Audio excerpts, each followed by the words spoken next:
"You aren't strong enough," the giant bride said to the lonely cowboy after wake up at his sofa. Consciousness returned slowly, accompanied by warmth and the crackle of fire. Bella's eyes opened to unfamiliar surroundings. Rough-hewn log walls, a low ceiling, firelight dancing across simple furniture. Her body ached with the deep cold that comes from near death, and her tattered wedding dress, still damp in places, clung uncomfortably to her massive frame.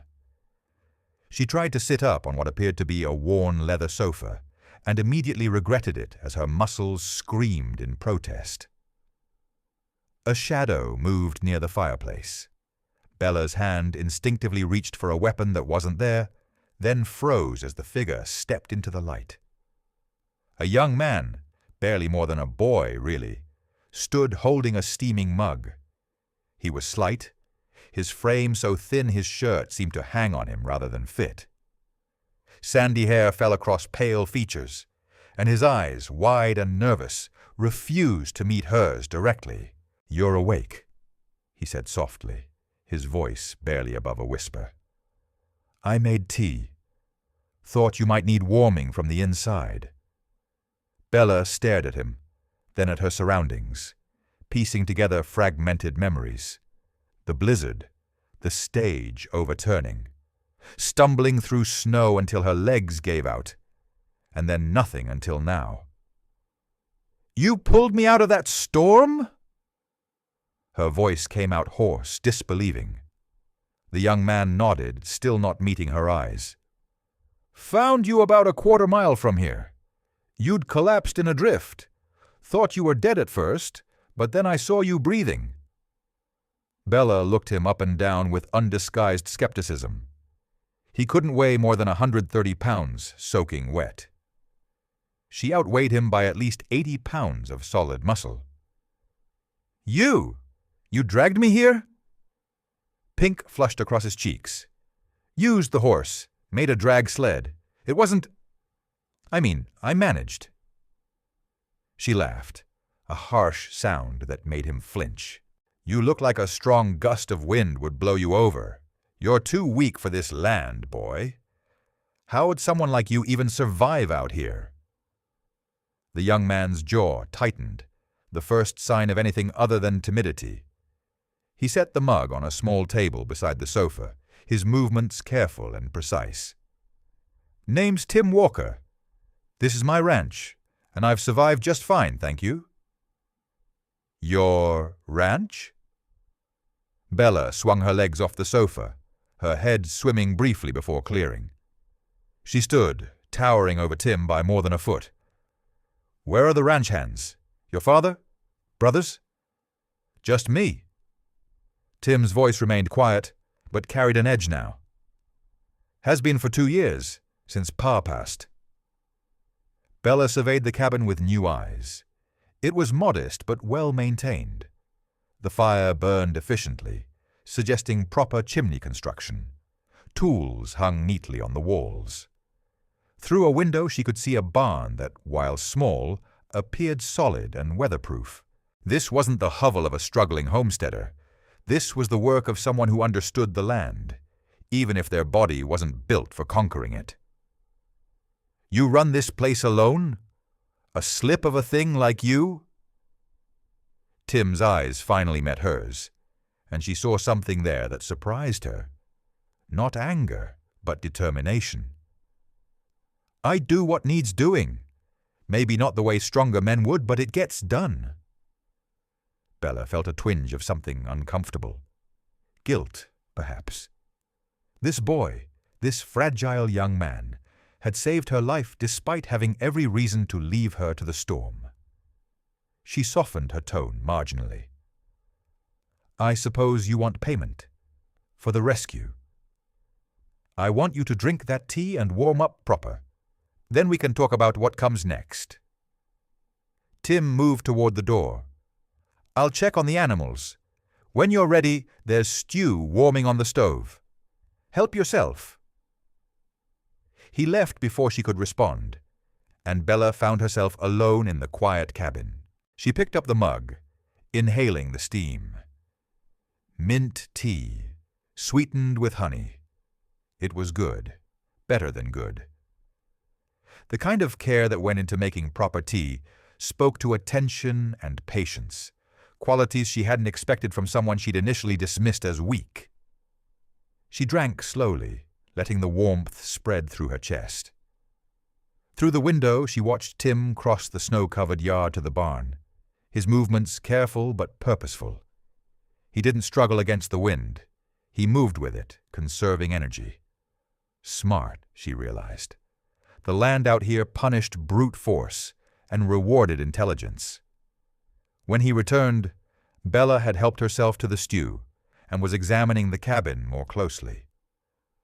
Books lined a small shelf. A violin hung on the wall, its wood polished and cared for. In the corner sat a desk covered in papers, ledgers, and what looked like veterinary manuals. "You read," she observed. "Pa taught me. Said a rancher who can't read is at the mercy of every sharp dealer and government man who comes along." Tim removed his coat, shaking off snow. "He was right. I've avoided more trouble with contracts than most men avoid with fists." Bella sat back down, the sofa creaking under her weight. "Look, I appreciate the rescue, but I should be straight with you. I've got no money. The stage was taking me to Copper Creek, but now—" She gestured at her wedding dress. "I was a performer. The Giant Bride, they called me, part of a traveling show. But the show folded last week. Owner took what money there was and disappeared, left us stranded." "You always wear that?" Tim gestured at the dress. "It's all I've got. Everything else was in a trunk that's probably buried in snow somewhere along the trail." She smoothed the stained fabric. "Not much of a wardrobe for someone my size anyway. This was the costume. Now it's just what I have." Tim nodded slowly. "I might have some of Pa's old work clothes. He was a big man, not as tall as you, but broad. Might fit better than that for ranch work." "Ranch work? I told you I have no money to pay you." "Wasn't asking for money. Winter's coming on hard. I could use help, and you need a place to stay until the pass is clear in spring." He met her eyes again, and this time held her gaze. "You work for your keep. Fair trade." Bella studied him, looking for the angle, the trap. Men always had an angle, but Tim's expression remained open, honest to the point of naivety. "You're offering to take in a stranger? A woman who could break you in half?" "You could have robbed me while I was in the barn. Didn't. You asked about payment instead of demanding. And besides—" He smiled slightly, the first real expression she'd seen from him. "Anyone who fights through a blizzard in a wedding dress has the kind of stubbornness this land requires." Despite herself, Bella laughed. A real laugh this time, not harsh or mocking. "You're an odd one, Tim Walker." "Been told that before." They shook on it, her massive hand engulfing his small one. His grip was firm despite his size, calloused from work. As their hands parted, Bella felt the first stirring of something she hadn't experienced in years. Possibility. The next morning, Tim showed her the operation. It was modest, 50 head of cattle, a dozen chickens, 3 horses, and 2 goats.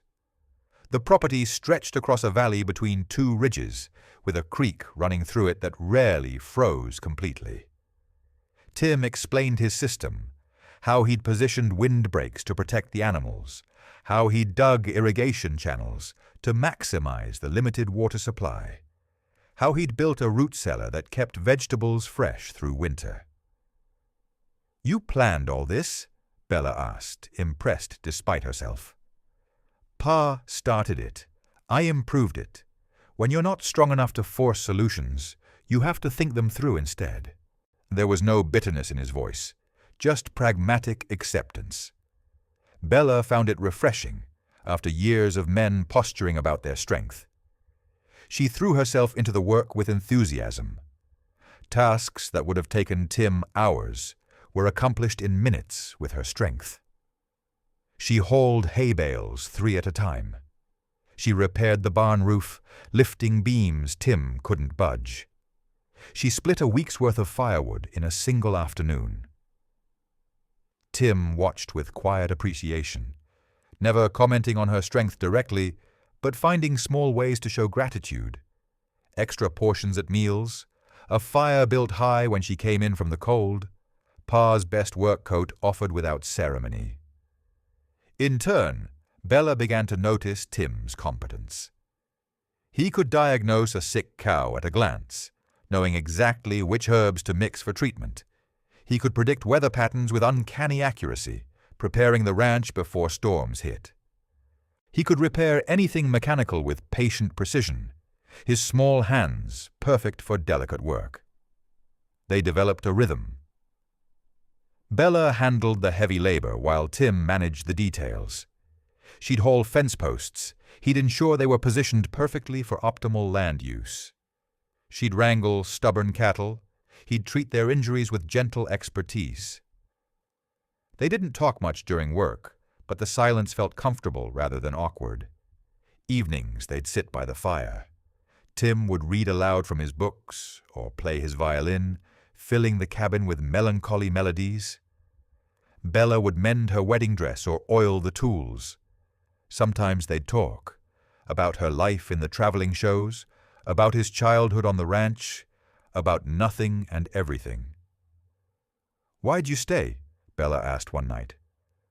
"After your pa died.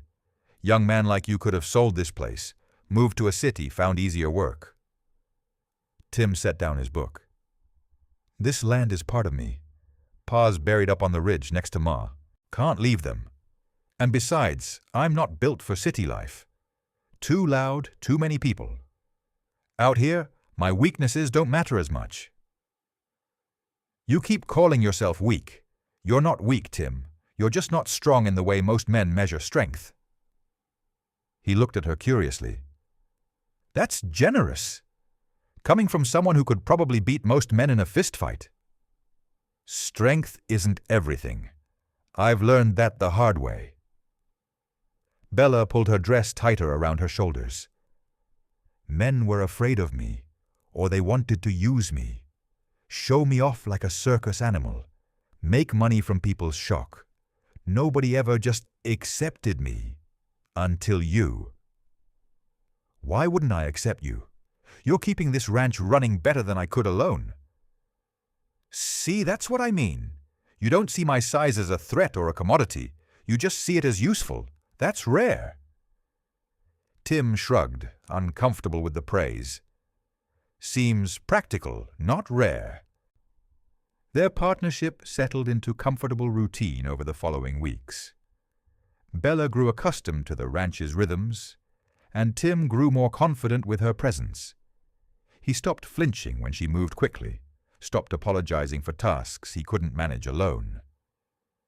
She stopped feeling like a curiosity and started feeling like she belonged. Then the rustlers came. It was late afternoon when 5 riders approached the ranch. Bella was in the barn, mucking stalls, when she heard voices raised in confrontation. She dropped her pitchfork and moved to the door. In the yard, Tim stood facing 3 men who'd dismounted. 2 more remained on horseback, hands near their weapons. The leader, a thick-necked brute with a scarred face, was speaking in tones that carried clear contempt. "This is prime grazing land, boy.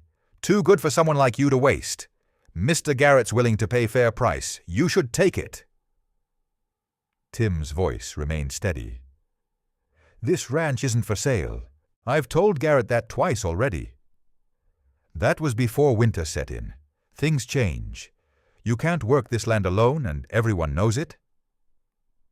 The rustler stepped closer, using his size to intimidate. "Take the offer, or we'll have to convince you." "The answer's still no." The rustler's hand shot out, shoving Tim backward.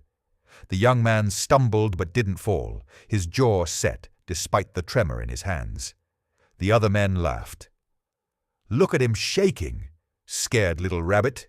You really think you can hold this land against real men?" Bella stepped out of the barn. The laughter died immediately as all eyes turned toward her towering figure. She crossed the yard in long strides, positioning herself between Tim and the rustlers. The setting sun behind her cast a long shadow that engulfed the men. "That's close enough," she said, her voice carrying the weight of unmovable stone. The scarred leader recovered first, attempting bravado. "Who's this? The help? Sweetheart, this is business between men. Why don't you run along and let us—" "I said that's close enough." Bella folded her arms across her chest. "The man told you no, twice by his count. Time for you to leave." "Or what? You'll stop us?" The rustler's sneer returned. "We've got 5 men and guns. You've got a wedding dress and an attitude. Do the math, sweetheart." "The math says you're trespassing. The law says you've got 10 seconds to get back on those horses." One of the mounted men laughed. "Charlie, you gonna let some woman talk to you like that?" Charlie's face reddened. "Nobody talks to me like that, especially not some freak in a dress." He moved toward Bella aggressively. "You want to play tough? Let's see how—" His words cut off as Bella's hand shot out and grabbed his shirt front. In one smooth motion, she lifted him completely off the ground, his boots dangling a foot above the dirt. His eyes went wide with shock and fear. "I spent 12 years in traveling shows, lifting grown men over my head for entertainment," Bella said conversationally. "You weigh, what, 200 pounds? That's nothing. I could throw you clear to the creek if I wanted." The other rustlers stared in disbelief. One started to draw his gun. The sharp crack of a rifle split the air, and the weapon flew from his hand, spinning through the air to land in the snow 20 feet away. Every head whipped toward the cabin. Tim stood on the porch, rifle braced against his shoulder, already working the bolt to chamber another round. His hands, steady as stone, tracked toward the next nearest gun. "Next shot won't miss your hand," he called out. His voice, usually so quiet, carried authority now. "It'll take your hand clean off. Your choice." The rustlers froze. Charlie, still dangling from Bella's grip, wheezed. "You're making a big mistake."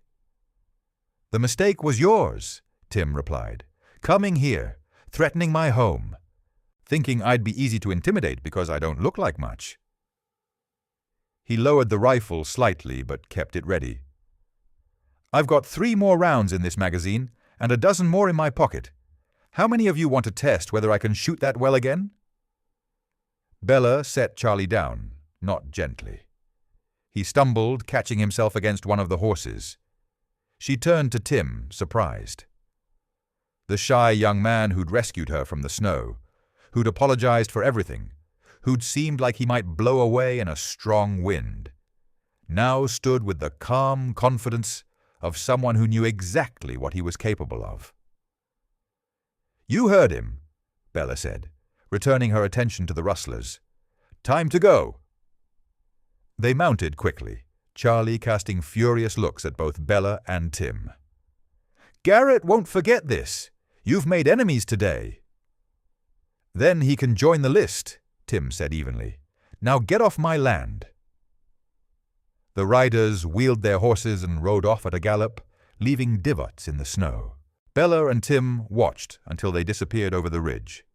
Then Tim lowered the rifle and leaned it carefully against the porch rail, his hands beginning to shake now that the danger had passed. Bella walked over, looking down at him with new respect. "You can shoot." "Pa taught me. Said a man who can't defend what's his won't have it long." Tim's voice shook slightly now, adrenaline wearing off. "I don't like violence. Avoid it when I can. but that doesn't mean I can't handle it when necessary. You were calm as ice. I thought you were terrified of confrontation. I am terrified. He looked up at her. But being scared doesn't mean being helpless. I've just learned most fights aren't worth having. That one was. Bella felt something shift in her chest, a realization that had been building since she'd arrived. I judged you wrong. That first day I thought you were too weak for this land. But you're not weak, Tim. You're strong in ways that matter more than muscle. Tim's cheeks colored. You defended me. You didn't have to. You could have let them take me, make a deal with them instead. Why would I do that?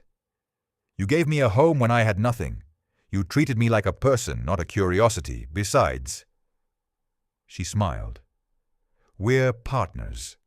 Partners defend each other. Is that what we are? Partners? Bella considered. The word felt right, but somehow incomplete.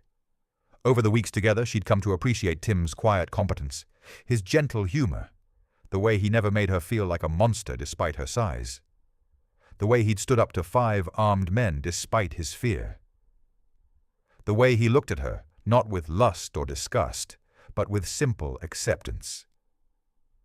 Maybe more than partners, she said carefully. Tim's eyes widened. You mean? I mean I've been alone my whole life, wandering, looking for somewhere I fit, and this place, this ranch, with you. She struggled for words, unusual for someone usually so direct. It feels right. You feel right. Bella, I'm not much to look at.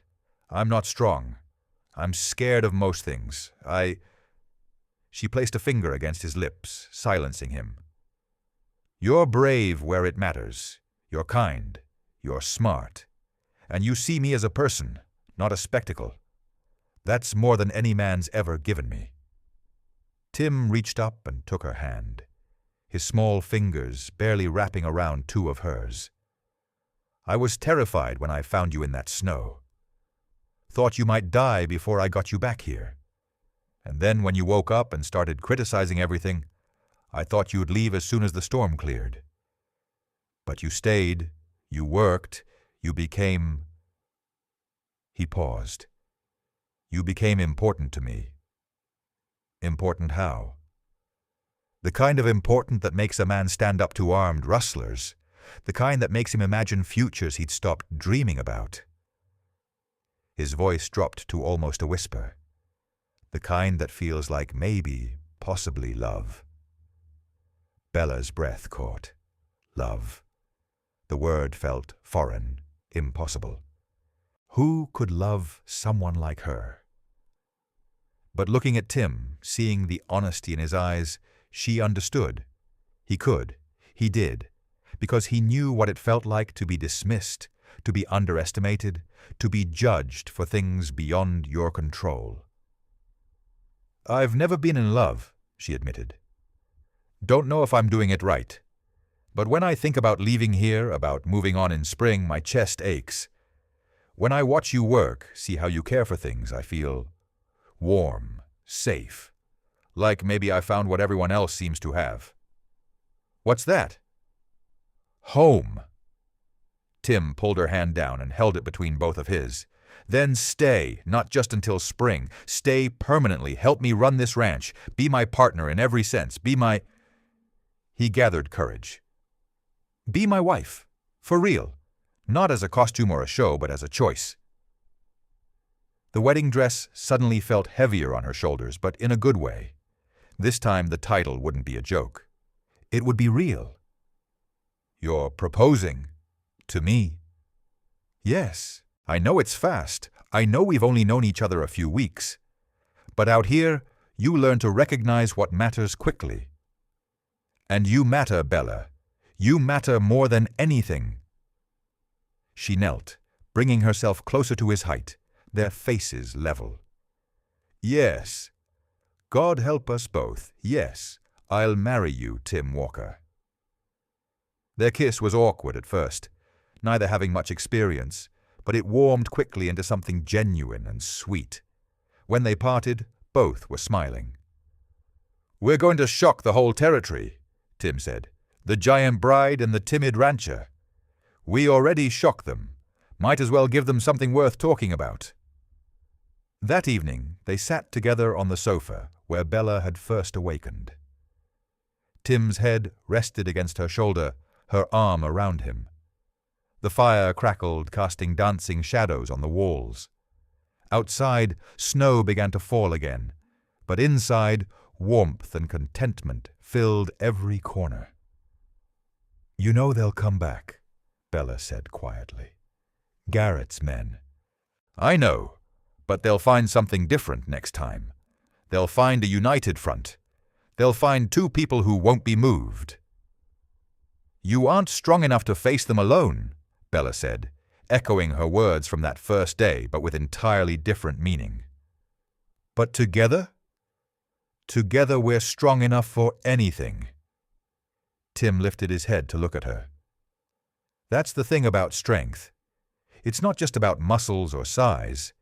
It's about knowing your worth, standing your ground, and finding someone who makes you braver than you are alone." "When did you get so wise?"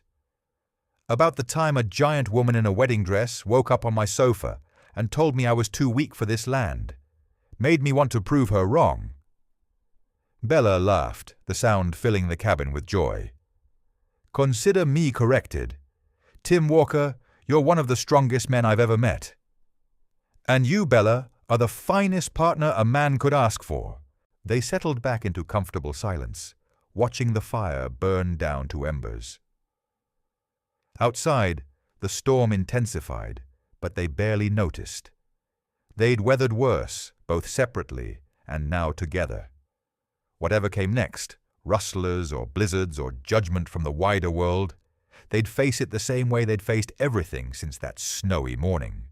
As partners, as equals, as two halves of an unlikely but perfect whole. The timid rancher and the giant bride, too weak alone, perhaps, but together, stronger than anyone expected.